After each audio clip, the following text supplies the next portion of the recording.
Здравейте хора, в днешното видео пак сме на Full Body Every Other Day схемата. Започваме с chest press упражнения.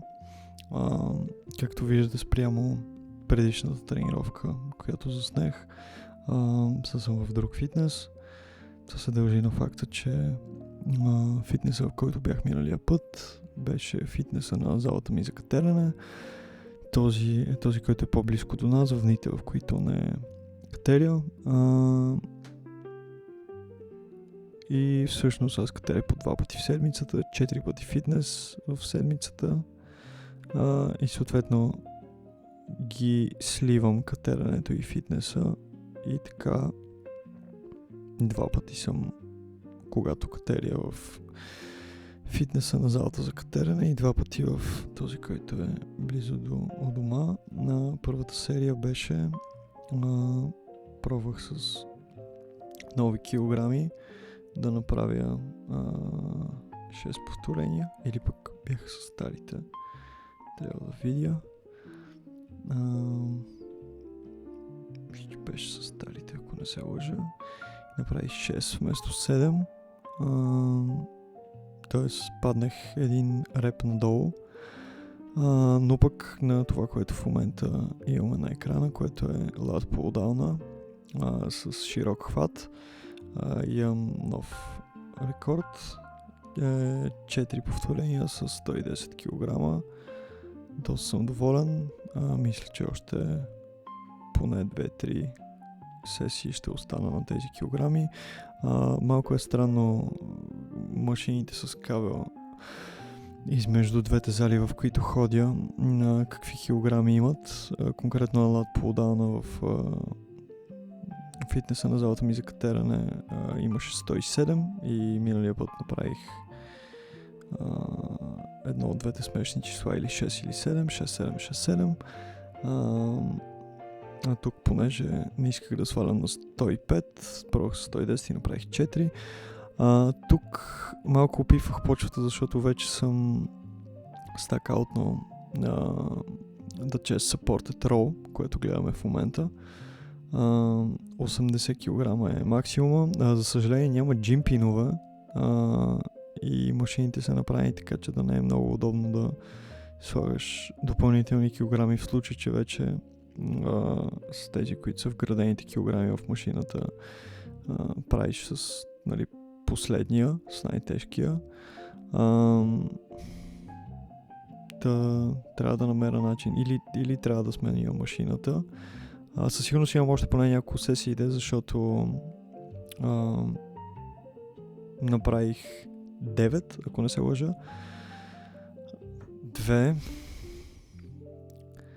3. Има последните 1-2, мисля, че не си ги броя, защото бяха просто опити. Се опитах да изтискам всичко, което имам, но съм доста доволен от себе си. Или 8 или 9 имам, и то имайки предвид, че е с максимума тежест, която въобще може да се сложи. Така че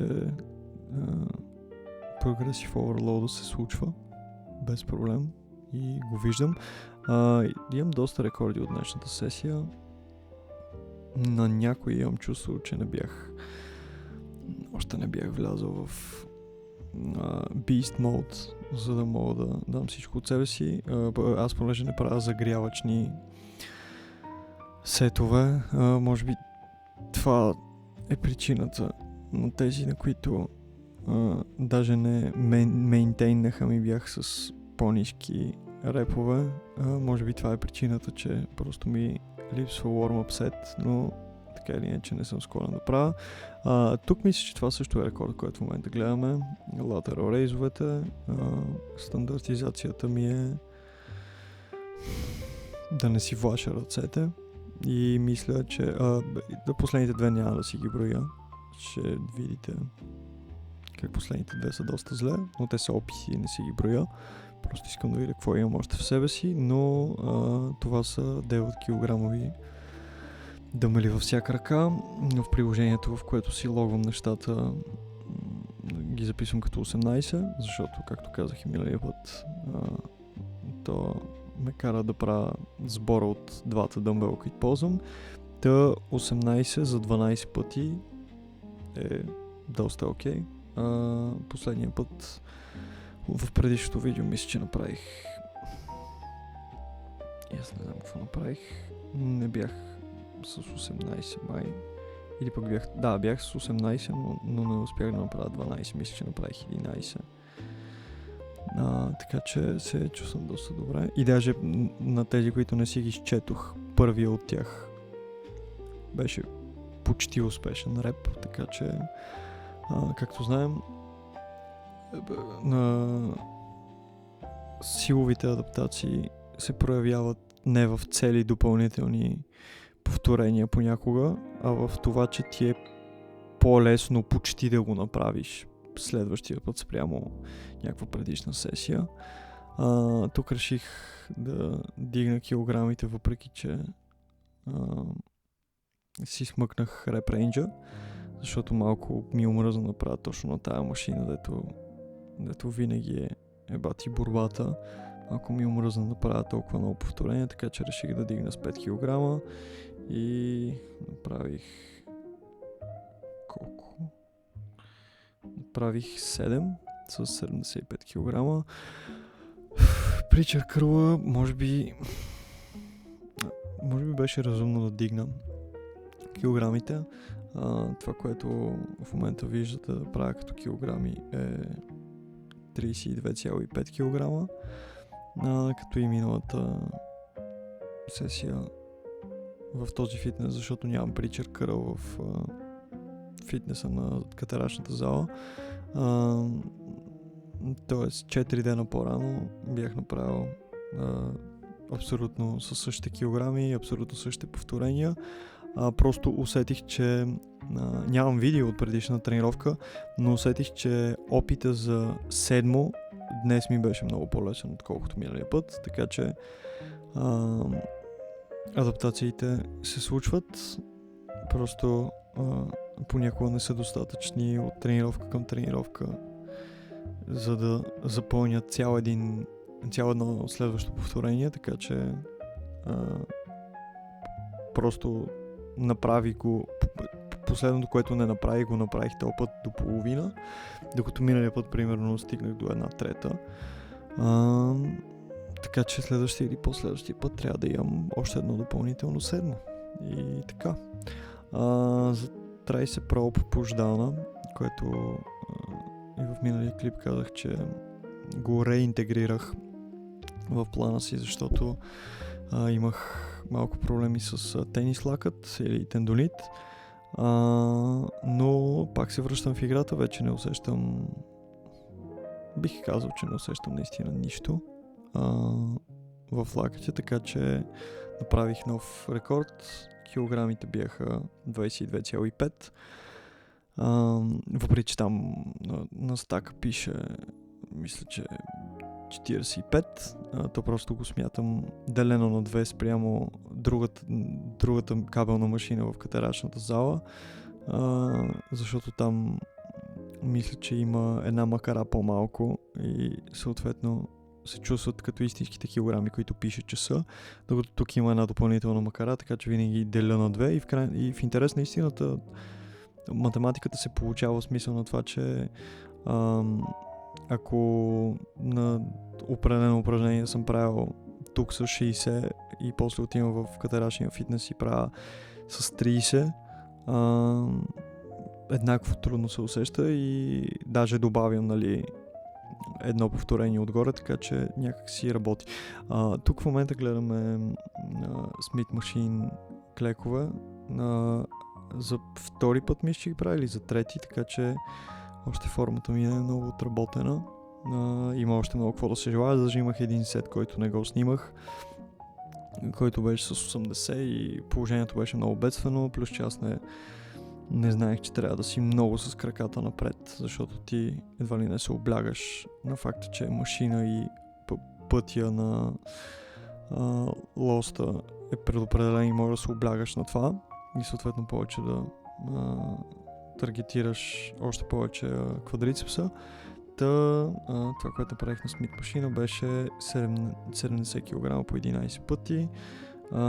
Тук сега в момента с този overhead tricep extension не направих грешката, която направих в миналата заснета тренировка, където сетовете бяха back-to-back. Тук реших да имам този Smith Machine Squat измежду тях, за да може трицепсите ми малко да са си починали и да мога да дам всичко от себе си. И този последен грайндър реп не го направих, но това пак мисля, че е рекорд. 15 кг за 15 повторения, други път със сигурност ще дигна, защото реп рейнджа ми е 10 до 15, така че щом вече стигнах горната граница, е време за дигане на килограмите. Това е първото упражнение в тренировката, за което си махнах слушалките, защото тези, за които бедствам най-много, си махам слушалките, защото могат да ми паднат, не искам да се занимавам. Тук нямаше едно повторение отгоре спрямо предишната ми тренировка в този фитнес, но пък, както преди малко казах, опита за още едно, което неуспешно завърших, пък беше много по-близо до завършен реп, отколкото миналия път, когато направих опит, така че прогрес пак се отразява просто на по-малки подсики, което е абсолютно окей. Тук идва ред и за любимото ми 45 degrees back extension, което днес очудващо не почервенях като Дон Домат от книгата Лукчо, но мисля, че направих килограмите спрямо последното видео, мисля, че са с половин килограм надолу, защото просто не съм сигурен малко по-големите лостове колко са тежки, но пък съм сигурен, че този Easy бара, къдравия бар е 7,5. Така че на базата на това сложих отстрани килограми, така че стана 69,5. Предишната тренировка правих с точно 70. И мисля, че направих същия брой повторения, както в миналата сесия, което, имайки този половин килограм разлика, то тялото почти не го усеща, особено за такъв тип упражнение, така че да си мачна реповете е доста окей. Даже не се чувствах толкова газ аутнат, което значи, че адаптациите се случват.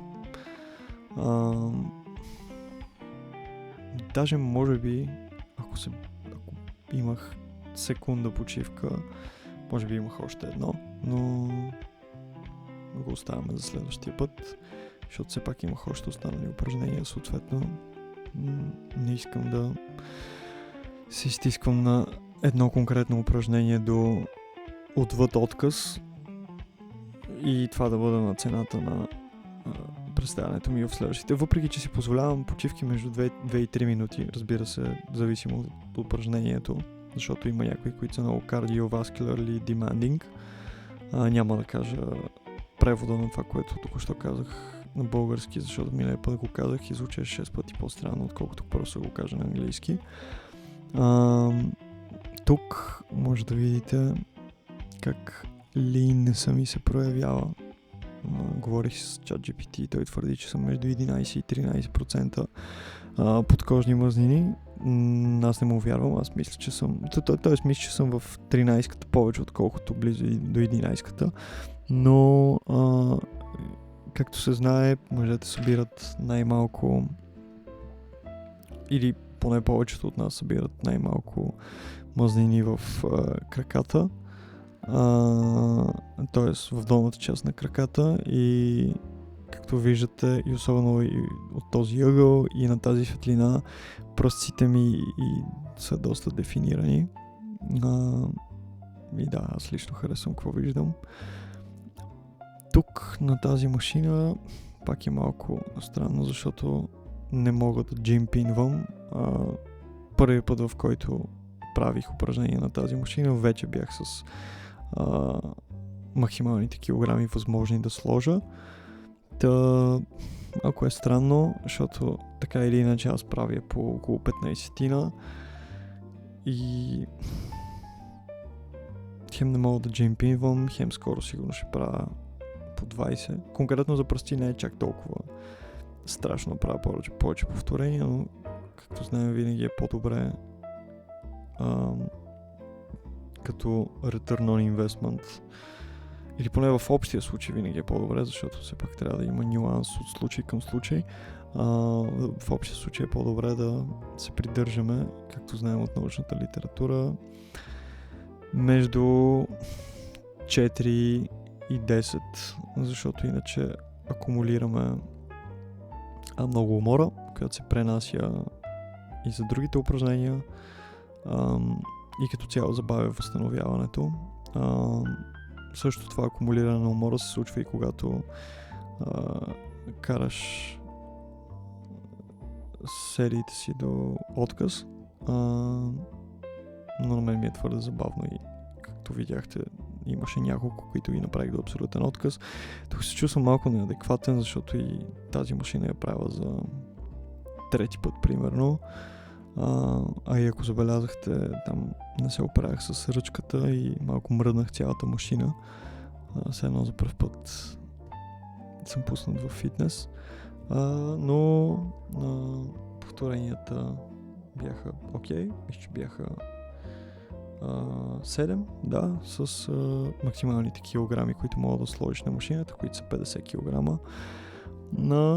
Имам още време, плюс че ако изчисти и формата, стейки до 15 с тези килограми, ще е окей. Това пак е за пръстци, както видяхте, направих аддъктор машината между двете пръстци упражнения, за да може да не са back-to-back и малко да съм си отдъхнал, имайки предвид, че си прави по около 2 минути почивка между серия. Си почивах не само по време на аддъктор серията, ами имайки тези две почивки преди и след аддъктор серията. Така че мисля, че в този случай на това упражнение си мачнах просто на реповете от миналия път. Даже май не си ги мачнах, направих две отгоре. Просто не съм сигурен тези най-първите репове, колко ги броя за опипване на почвата и колко ги броя за официални working репове. И реших да пропусна крънч машината, защото имаше хора на нея, не ми се чакаше и вече съм в края на тренировката си, така че реших да сляза на долния етаж и да направя шръгове с същите килограми, с които направих и в предишното видео, които са 110, бара е 20 и една 25 и една 20 на страна. Тук си слагам фитилите и мисля, че дигнах едно нагоре, поне. Днес направих 15 в предишната тренировка, която заснех. Да, имах 14, въпреки че това 15-то малко беше такова борба за живот, малко range of motion беше наполовина съкратен, но мисля, че си го счетох, защото усещах, че мога да правя, че имам повече сила и ако си бях починал секунда-две, можех да направя още едно, примерно. Така че тук не се вижда, ако ме гледате в гръб, май не изглежда достатъчно добре, но ако ме гледате отдясно в огледалото, където се отразявам, където ми се вижда и лицето, мисля, че този ъгъл малко по-правдиво отразява, че ги правя горе-долу окей. И пак казвам горе-долу окей. Това мисля, че ми е четвърта серия в живота въобще на такъв тип шагове. И това беше тренировката. Шаут-аут за Калин, който ме надъхва да има и кадри с позиране докато съм още с пъмп след тази тренировка. Днеска не се усещах като да съм така, но мога и да почвам да пробвам това да се случва, въпреки че ми е много неловко, защото никога не съм го правил, но ще видим. И да, ще видя колко често ще правя тия видеа. За сега не ми коства много, но нямам идея. Може би скоро ще има пак. Та да, до нови срещи.